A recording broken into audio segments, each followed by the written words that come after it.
혼불 서평 마지막 편입니다. 8권, 9권, 10권을 며칠 동안 읽었습니다. 작가는 자신의 고향인 그 전라도 지방의 가난한 해박한 역사 인식을 갖고 있었던 것 같습니다. 당군 조선에서부터 고조선, 진안, 마한을 거쳐서 백제에 이르기까지 마치 어머니가 아들에게 설명하듯 조곤조곤한 음성으로 소설에서 말하고 있습니다.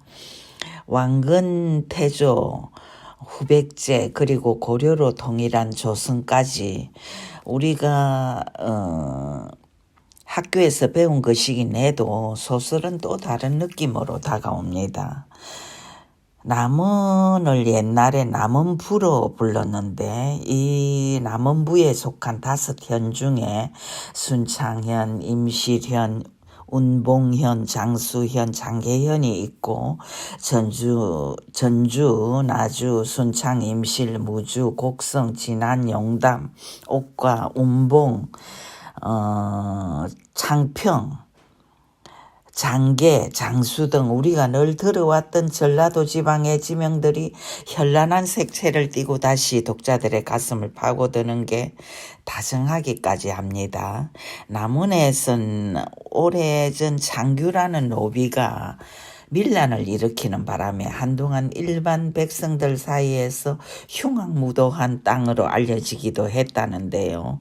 고려시대만 해도 성녀가 귀족이었지만 조선에 들어서면서 숙류 억불 정책을 행하는 바람에 성녀가 그만 하청민이 되어버렸는데 노비, 성녀, 백정, 무당, 광대, 상여군, 기생, 공장, 장인을 이야기하겠죠. 그들이 하나같이 인간 이하의 금수 취급을 받았다고 하죠. 노비에서 성녀가 된 장규는 이 사실이 뼈에 사무치게 억울했던지라 밀란을 일으켜서 기득권, 즉 양반들에게 대항했는데요. 대개의 밀란이 그랬듯 실패로 돌아갔죠. 어떤 세상에서든지 기득권이란 건 절대 강자니까요. 밀란이 실패로 돌아가자 그의 목은 싸늘한 칼날에 잘려져 벼랑 끝에 매달렸는데요. 그의 모가지의 형상이 비참하고 참혹할수록 남원에 대한 일반 백성들의 선입관은 흉악무도한 땅으로 각인되었고 그런 세월이 오래오래 이어져 왔다는 것이지요. 소설의 후반부엔 강실의 기막힌 삶도 그려져 있는데요. 박물장사 따라서 저녁 어둑한 길을 걸어서 절로 이제 가던 그 강실이 그만 현기증을 일으키며 혼절하는 바람에 응급결에 옹군의 오막살이에 실려가 그 사실은 앞장에서 밝혀졌지요. 그렇게 이제 짐짝처럼 짐승이나 머물 듯한 곳에 옮겨진 이후 박물장수는 하룻밤을 자고 나서 그냥 제 갈 길을 가고 말하지 뭡니까? 물론 돌아오겠다고 말은 했습니다. 그러나 열흘이 지나도 보름이 지나도 한 달이 지나도 돌아올 줄 모르는 박물장수. 힘없는 강실은 그곳에서 오도 가도 못한 신세가 되어 시름시름 앓고만 있는데요.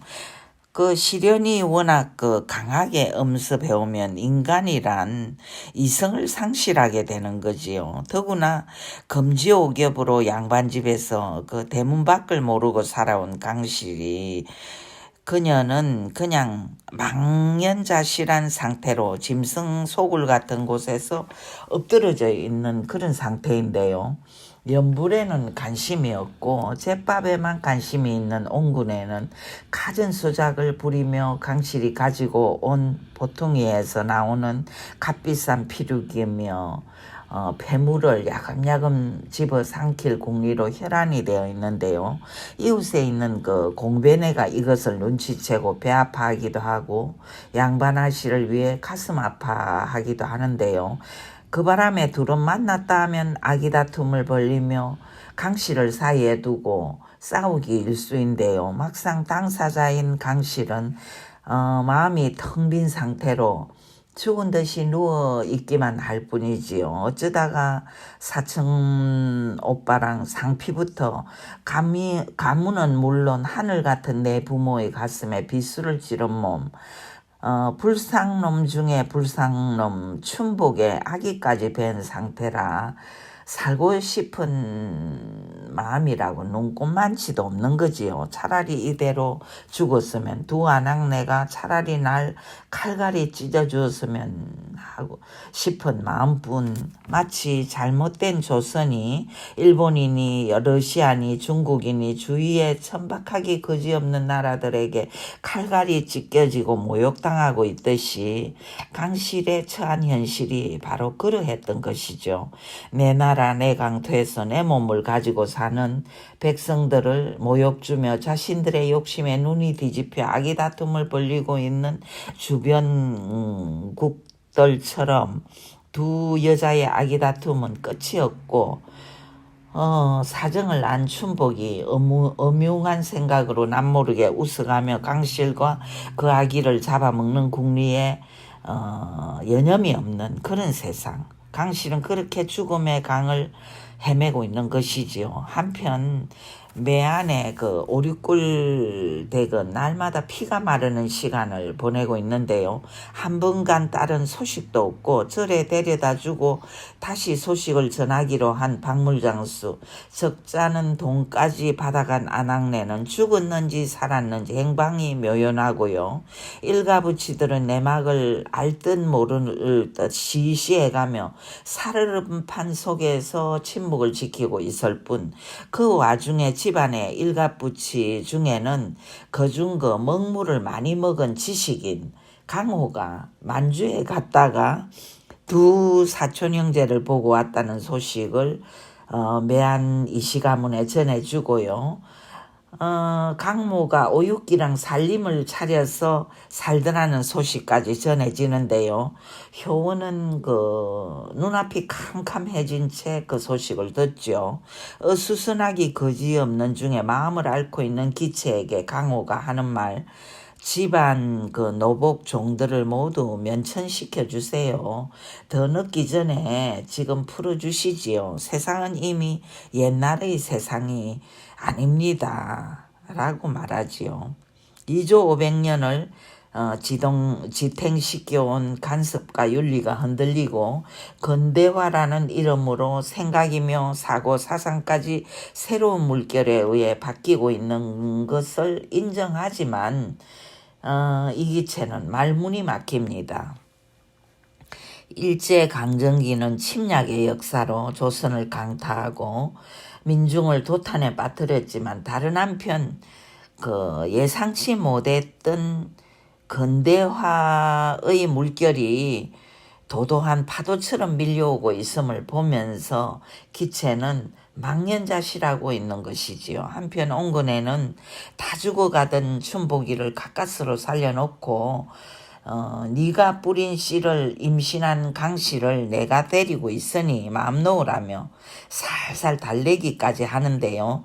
우직하고 무식한 춘복이를 평생토록 자신의 손아귀에 쥐고 있으려면 그가 좋아할 일을 자신이 앞장서서 하는 수밖에 길이 달리 없다 생각하고 냇가에 나가 개구리까지 잡아야 모아서 뽀얀 국물을 내어 구춘복이에게 먹이지요. 살아도 이미 사는 것이 아닌 세상을 혼자서 견디고 있는 강실. 이 모욕적이고 가혹한 삶을 겪으면서도 어떻게 벗어날 수 있을지는 엄두조차 나지 않습니다. 때때로 인간이란 얼마나 무력한 존재일까요? 자신의 의지, 자신의 생각과는 전혀 다르게 어떤 보이지 않는 손길에 붙들려 이 더러운 동네, 이 남루하고 구원받을 길 없는 검은굴에서 새봄을 맞이하면서 마침내 강실은 앞으로 꼬꾸라지면서 마음으로 울고 또 웁니다. 저녁밥을 지을 때 아궁이 앞에 앉아 불쏘시개로 불을 붙이던 내 어머니, 그 정갈하고 단정하던 어머니 오륙골댁을 떠올리며 우는 거지요. 이제는 다시 못 볼 내 어머니, 무슨 염치로 내 어머니를 참아 낯들고 부를 수 있으리요. 어쩌다가 안행사로 그 절에 절 이름입니다. 냉사로도 못 가고 여기 불상놈의 동네 검은굴에 죽은 듯이 엎드려 신앙고난하고 있는 것을 아신다면 나보다 먼저 자결이라도 하고 싶으실 내 부모님, 두견새의 피울음 속에서 핏자국을 남기며 피고 있는 진달래꽃, 통곡하는 꽃무리 앞에서 강실은 피를 토하는 심정으로 웁니다. 나를 이리로 데려다준 항아장수는 언제쯤이나 온다 했소. 묻지만 독사 같고 백녀시 같은 옹군에는 안 오든 안 할 거이네요. 무책임하게 씨부리고는 속으로 비웃지요. 자신은 강실이 지니고 있는 폐물이랑 피륙이나 빼앗고 보호하는 신용만 하면 춘복이를 빗장이로 만들어 평생 두드려 잡으며 살 수 있다 생각하는 것만으로도 그녀는 춤이 절로 날 만큼 이 상황이 즐거운 것이지요. 한편 만주에서는 강제로 따라온 오육기랑 할 수 없이 살림을 차린 강모가 부수방을 만나는데요. 부수방은 매안에 살면서 가난에 찌들어 살던 상민으로 굶고 있을 때 살아생전에 청한 부인에게 큰 은덕을 입은 그런 사람이지요. 만주에 가면 땅이 넓으며 그럭저럭 살 수도 있다는 말에 온 가족을 이끌고 죽을 고생을 겪으며 무턱대고 오긴 했지만 집도 절도 없는 거러지 신세가 되어 하필이면 봉천동 서탑거리에 나타났다가 강모를 만난 것이지요. 만주 땅에 얼어붙은 추위, 뼛속까지 얼게 하는 매서운 혹한 속에서 가족을 잃어가며 모진 목숨을 이어가던 그는 청한 부인의 손자 강모를 만나자 목을 놓아 우는데요. 강모인들 이미 가지고 있던 돈은 모두 거들라고 독세니 야하액이니 꾸려가며 강태랑 간신히 목숨을 영위하던 끝이라 도울 방법이 있을리 만무하고, 그래도 그는 까마귀가 제 땅 까마귀를 만나 반가워하듯 눈물겹게 부서방을 반갑게 맞이하지요. 강모는 부서방 내 땅 내 나라 매안 땅에서 온 거다 싶어서 강씨를 생각하지만 한마디 안부도 못 물어본 채 마음을 칼갈이 찢기는 고통을 느끼지요. 아, 우리나라 조선 조국 강토를 버리고 오면서 나도 한 사람을 버리고 왔다. 나는 너를 모른다 하고 압록강물에다 손을 씻으며 이 일과 나는 무관하다 외치며 다른 세상으로 건너왔다. 양심의 고통 때문에 강모는 우는 거지요. 마음으로 울지만 다시 그 강을 건너 돌아갈 수는 없는 내 땅, 내 가족, 내 누이. 거기서 그는 혁명가 심진학 선생을 만나 역사를 다시 배우고 식민지가 되어버린 내 땅을 한탄하고 오열하며 강씨를 그리워하는 것이지요. 일본이란 나라, 마치 송장 뜯어먹는 덜개들처럼 삼천리 강산을 난도질하며 뜯어먹고 있는 그 나라에선 오래전엔 건친끼리 혼인했고 사촌과의 상피 따위의 개념조차 없는 야만의 나라이지만 내 땅 내 나라에서는 안 되는 사건, 그 사건 때문에 강모는 내 나라를 버려야만 했던 것이지요. 강모는 이심저심 전심 힘껏 부서방 일가족을 음으로 양으로 도우지만 사실인적 유랑민이 되어 떠도는 우리 백성들의 고초는 이루 형용할 수조차 없을 지경이었죠. 그 참혹한 삶이 소설의 하반부를 온통 도배하고 있는데요. 뚜렷한 결론 없이 소설의 하반부 역시 그렇게 끝이 납니다. 소설의 맨 뒤에선 강실의 본가에서 아버지 기영이 오륙골 댁의 간청에 따라 딸을 보내기로 되어 있었던 절간에 갔다가 온 적조차 없다는 걸 확인하고 집에 돌아와 오열하는 것으로 이 소설은 끝이 납니다. 강실이 겪는 모욕과 고통, 그 절절했을 고독은 아무런 매듭도 없이 그냥 검은굴에서 잠기는 것으로 끝이 나는 것이지요. 끝이 명확하게 마무리되지 못한 것은 작가 최명희가 갑작스러운 죽음을 맞이했기 때문인데요. 독자는 그 정도에서 나름대로 결론을 유추하는 것으로 아쉬움을 달랠 수밖에 없습니다. 작가는 이 소설에서 무엇을 말하고 싶었을까요? 일본 제국주의를 성토하고 싶었을까요?